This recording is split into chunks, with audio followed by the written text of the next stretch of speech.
And welcome to Vlogmas Day 10, where we are getting ready to make us a modified version of a beef taco. Because we're going to be putting a little remix on our taco shell. Our taco shells today are being made out of cottage cheese, eggs, and some seasoning. You want to use about a cup of cottage cheese and 2 eggs and blend that well. Now, I ain't going to hold y'all. I messed these up the first time and I definitely had to come back and make them again. But you'll see that later. Anyway, let's make up some pico de gallo because you cannot have a taco without pico de gallo. And if I'm saying it wrong, sue me. We're going to start off with dicing up some tomatoes. Then we're going to come in with a purple onion.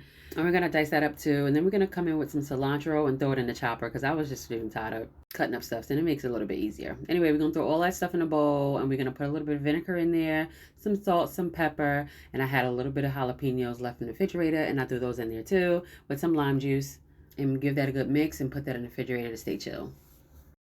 Now, y'all, this is when I looked in the oven and found out that I messed up on my tortillas and had to do it again. I think how I messed up the first time is that I mixed it too long. The consistency was a little too thin, so I had to make it thicker. Anyway, while we put those back in the oven, I had chopped up some onions along with some green, yellow, and orange peppers and got out the steak. I used some Lea and parents, some adobo, some access sesame, pepper and thyme in the steak, mixed it up real quick, and then it was time to throw it in the pan. I used some 0-calorie olive oil spray in the same pan that I had those onions and peppers in. And I let that cook down, and I threw in some extra cilantro just because I had it laying around. Now, while that was cooking, I started on some black beans, and I threw some lime juice in there along with some adobo and a bay leaf. And brought that to a boil and then let it simmer for a little bit.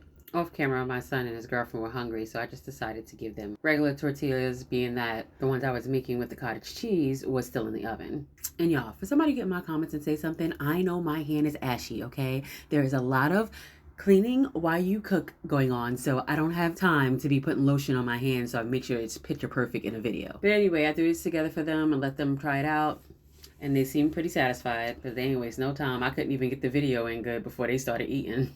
Anyway, mine finally came out of the oven. It looked pretty good, but it was still a little bit too light skin for me, so I toasted it in a pan and then put me one together myself. And it was pretty good. I suggest you try it. I don't think you'll be disappointed. If you're looking for something that's low carb and high protein, this should be your go-to when making a taco. All right, later, y'all.